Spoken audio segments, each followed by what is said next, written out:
There's this woman pretending to be mom, and it's just a nuisance. So I'm cutting ties with her today, once and for all. Sadie, my late husband's eldest daughter, unilaterally ended our relationship. I may not have been perfect, but as a mother, I poured out my love to her, and I accepted the estrangement. Fortunately, my late husband's younger daughter, Mabel, chose to stay with me, treating me as her parent. As a mother and daughter, we supported each other, and I watched Mabel grow independent. At her wedding, I couldn't help but cry seeing her in her bridal gown. However, out of the blue, the eldest daughter and her husband came to my place. "Don't give money for the sister's wedding. Hand over some cash now," he demanded. When I refused, the eldest daughter's husband flew into a rage and attacked. That's when he appeared. "What are you doing?" Our savior had arrived, leading to the downfall of the eldest daughter and her husband. My name is Carrie, 53 years old. Now, surrounded by wonderful people, I live a peaceful and fulfilling life. At my age, I often think about the rest of my life, and I'm incredibly grateful for these days. Still, I've had many share of struggles and minor misfortunes along the way. I met my husband, Chandos, at the company I joined after graduating from college. That was 20 years ago, and back then I was content being single. But then he came into my life. I'm the one who has to be chosen by Carrie, but if you say it's okay, I want to marry you. My husband had transferred from a regional branch, a single father in an unfamiliar city with 2 daughters. His wife had passed away, leaving him with the girls. I knew about it from colleagues even before we started dating, but as we grew closer, it became a serious consideration. He was always considerate towards me, and I could see that even now. That's why expressing his feelings wasn't straightforward for him. "I choose you. I want to support you, Sadie and Mabel." When I accepted his proposal, his stepchildren, Sadie and Mabel, were 10 and 5 years old, respectively. During our relationship, I interacted with both, trying to bridge the gap, however, awkwardly. I first aimed to become friends with my 2 stepdaughters, who were years apart in age. "What should we do today? What would you like for dinner?" After getting married, I quit my job at my husband's request and focused on household duties. My husband, having lost his first wife, felt more secure knowing I was at home. "I want hamburger steaks and tater tots." How about we pick one for today and the other for tomorrow?" "Then hamburger steak." "Okay, so Mabel wants hamburger steak. Sadie, what about you, Sadie?" "It doesn't matter to me. Anything's fine." "Are you sure? We can have hamburger steak and your favorite gratin." "Fine, as long as there's hamburger steak." Raising the 2 daughters had its challenges, especially with Sadie, the elder. Sadie was an elementary school student, 10 years old and fairly aware of herself and her family. She understood that accepting me, her second mom, as mom was up to her. Mabel, a preschooler, remembered her birth mom and her passing. But, perhaps due to her younger age, she was more quickly adapting to our new life. The difference in their adaptation became more apparent in their attitudes towards me. Sadie called me Carrie, Mabel called me Mom, and was affectionate. "Carrie, you don't have to come to the parent-teacher conference. Dad will come. Or if he can't, it's okay if no one comes. Just don't come, Carrie." "Oh, please, just don't come." Sadie started to distance herself from me. "The surgery might be successful, but I can't say for sure about the recovery." 5 years into our marriage, my husband tragically passed away in a traffic accident. When we rushed to the hospital with the girls, that's all the doctor could tell us. After a severe head injury, my husband died the day after the surgery. After the funeral and the other formalities, a new life began for me and the 2 girls. Sadie was in the 8th grade, Mabel in 4th. Together with their grandparents and relatives, we discussed our future. Ultimately, they continued to live with me, but my relationship with Sadie might as well have ended completely after my husband's death. Maybe Dad shouldn't have remarried. He just had bad luck. Sadie.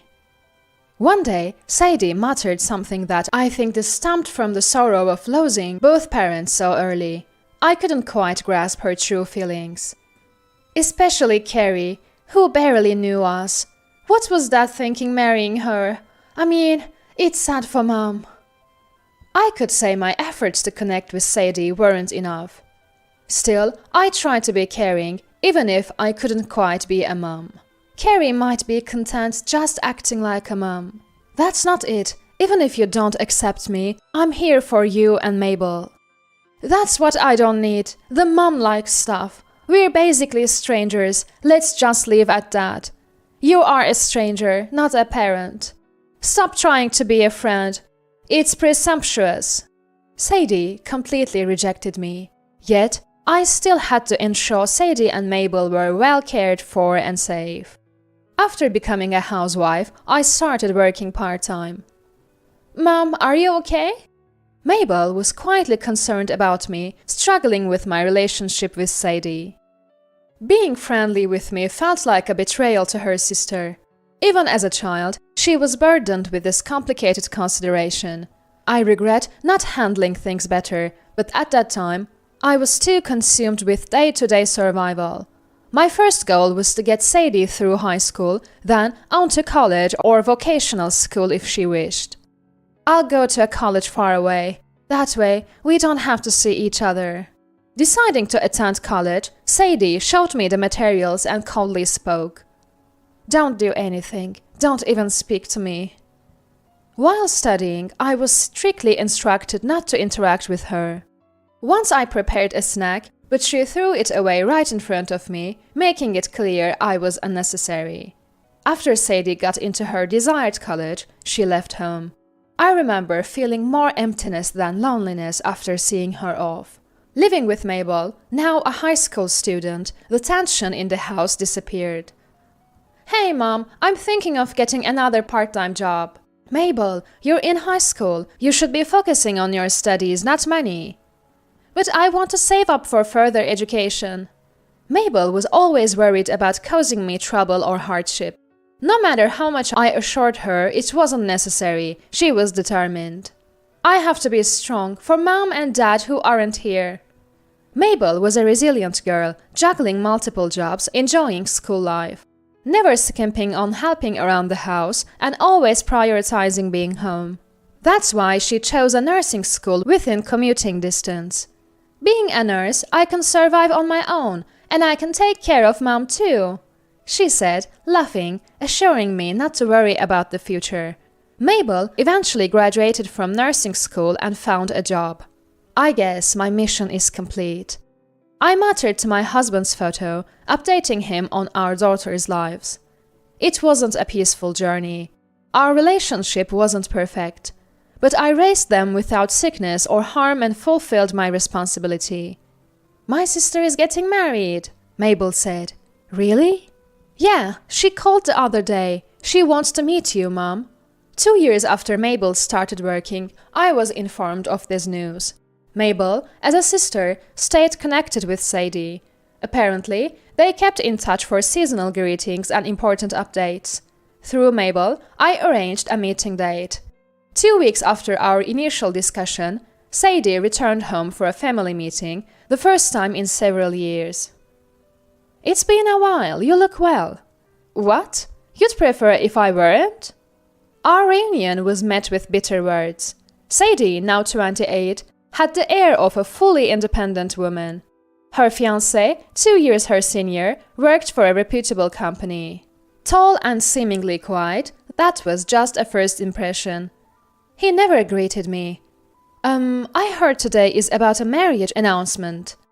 When I asked her fiancé, Sadie interrupted. Yeah, that's right. I'm getting married. Not that I need to tell you, but it's also a report to Dad. Ah, yes, but thank you for coming to tell me. What? Didn't you hear? I said it's a report to Dad. Ah, right. Thank you is weird. You're not my mom, it's creepy. Sadie laughed mockingly and then made an exaggerated request.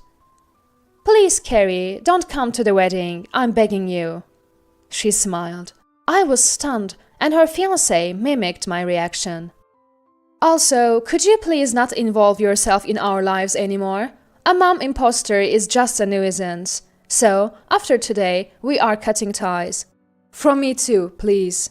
Don't taint Sadie's life any further. Mom imposter, a stain. I was shocked and angry, but I wasn't sure if it was right to express that. What do you think you're doing? Mabel stood up, having welcomed Sadie and her fiancé alongside me. Do you even understand what you're saying? She confronted Sadie and glared at the fiancé. Of course I do. I'm just being honest about how I feel. Today, the mom imposter leaves the stage. What? Mom imposter? Mom has always been mom. She raised us, got us through school, didn't she? That's expected, isn't it? Even a fake mom would do that. Sadie and Mabel's relationship had been unstable from the moment I became their mom. Sadie, distant from me, and Mabel, who grew close. Until now, there had always been a tension among the three of us. Any honest feelings or grievances would snap that tension and reveal our unstable bond. This culminated during Sadie's marriage announcement. As I stayed silent, Sadie and Mabel argued with Sadie's fiancé, watching with a cold smile. Enough, please. No more fighting, okay? Mom! What now? Playing the good person? If that's what you think, then fine, Sadie. What? I accept your request. So, we won't see each other anymore. Yes, if that makes you happy and satisfied. You won't come to the wedding? No, I'll keep that promise too. The best course of action was for me to step back. Mabel tried to argue on my behalf, but I cautioned against conflict. Oh, good. I feel relieved. Goodbye. Thus, from that day, Sadie and I ended our relationship. Mabel, too, told her sister she had had enough and chose the same path as me. I heard about the wedding from relatives. At the ceremony and reception, my and Mabel's existence was ignored. And Sadie only expressed gratitude to her birth mother. She didn't even mention our late father. A colleague of the groom was saying, he doesn't have a very good reputation. I'm worried about that. Relatives sitting near the groom's colleagues overheard discussions about his past relationships and disruptive behavior in town. I wonder if Sadie knows, they pondered, apologizing to me for sharing such concerning news. Yet, I was prepared to help Sadie if she ever found herself in trouble, and Mabel agreed. Thankfully, time passed without incident. I continued living with Mabel, and before I knew it, 5 years had passed. Mabel, now 28, married a wonderful man. Feeling the length of those 5 years, I witnessed Mabel's growth. As my gift, I suggested making her wedding a little more luxurious. I wanted to fulfill all her wishes, the dress she wanted to wear, the flowers she wanted to decorate with, and the plans she wanted to realize. Even if it seemed indulgent, I wanted to grant these wishes, not just as a substitute mother, but truly as her mom. Mom, thank you for raising me, spoiling me, scolding me. We hugged, tears streaming down our faces, still fresh in memory. Then, one day, Sadie and her husband unexpectedly visited their high-rise apartment where Mabel, her husband, and I lived. There was no prior notice. What brings you here so suddenly? Though surprised by the unexpected visit, Mabel and I ushered Sadie and her husband into the living room. Sadie looked at me with mocking laughter. I was surprised to hear from my aunt that Mabel got married. And the wedding was extravagant, right? Must have cost a lot of money. Sadie had heard about Mabel's wedding like me. How I, as her mom, enthusiastically financed the wedding. The grand venue, the extensive guest list, the luxurious hotel. Sadie sighed as she mentioned these details. Well, Mabel liked you, so you must have been dear to her, but isn't that unfair? Unfair? You were the one who rejected me. But you could have at least given a wedding gift at the time. Oh, I forgot about it too. I should have reminded Sadie. Yes, exactly. We totally forgot. Sadie and her husband reminisced about their declaration to cut ties, laughing. Then they demanded a wedding gift and celebration presents from me right away. I'll send a list of things I want. You'll give me everything on it. Sister, stop it! How can you be so selfish? Once again, Mabel reacted before I could. The sisters argued. Why do you only think about yourself? What? You've been living the good life too. Like what?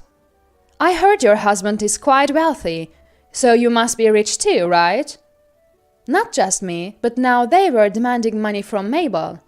Sadie's husband joined in with a greedy smile. Recalling relatives' comments about his bad reputation, I realized the truth and was frightened. And there was Sadie, not suspecting her husband, doing the same.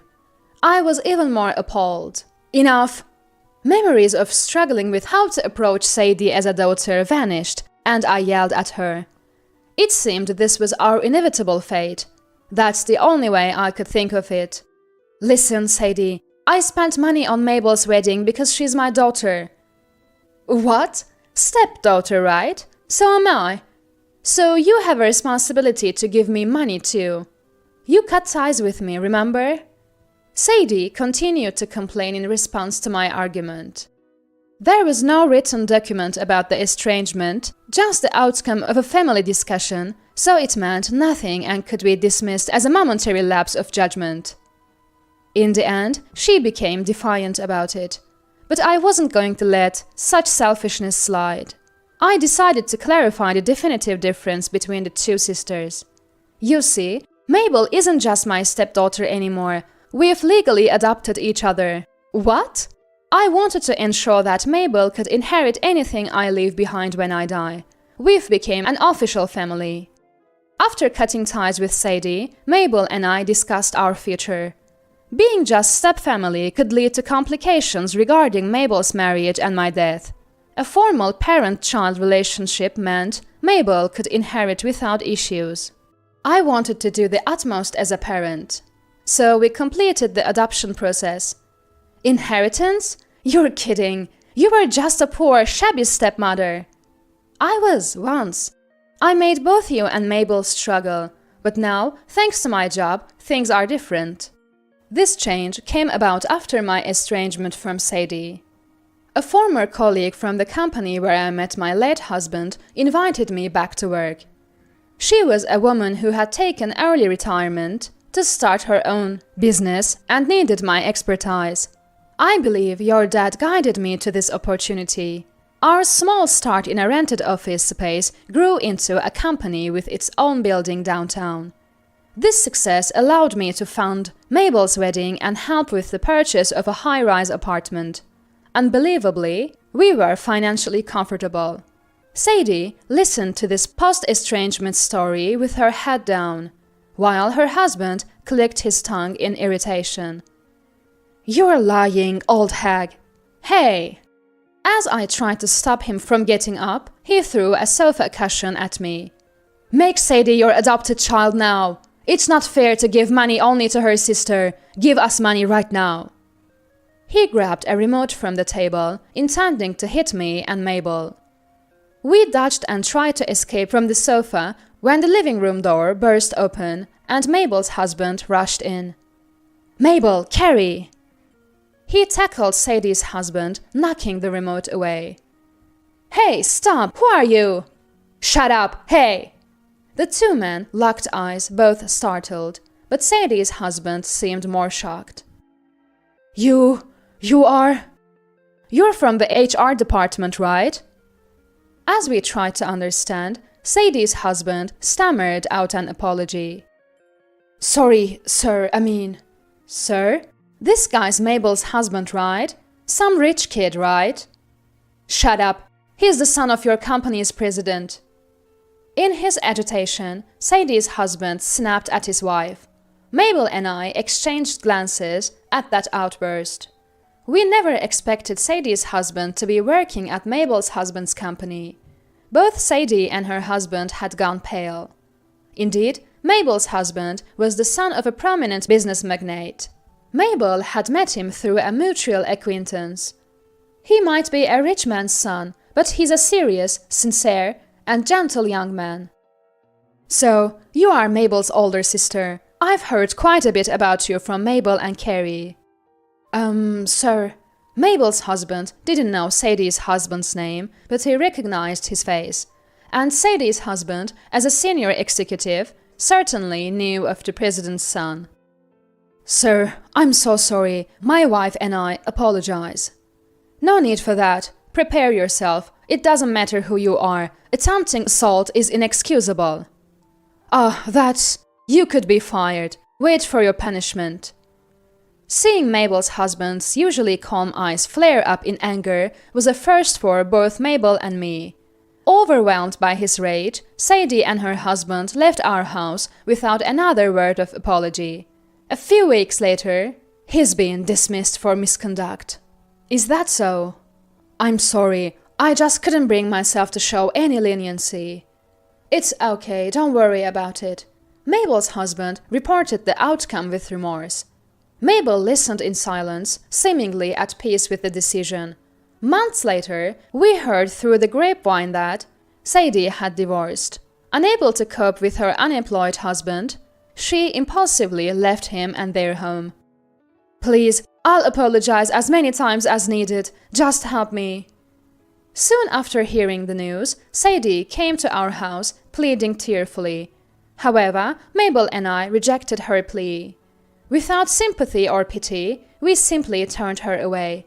After repeated attempts, Sadie eventually disappeared and became incommunicado. Even our relatives don't know her whereabouts now. Nowadays, Mabel, her husband and I live a peaceful and happy life. My work is going well, and in my personal life, I'm eagerly awaiting the birth of my first grandchild early next year. Talking to Mabel's belly, I imagine the bright future of my unborn grandchild.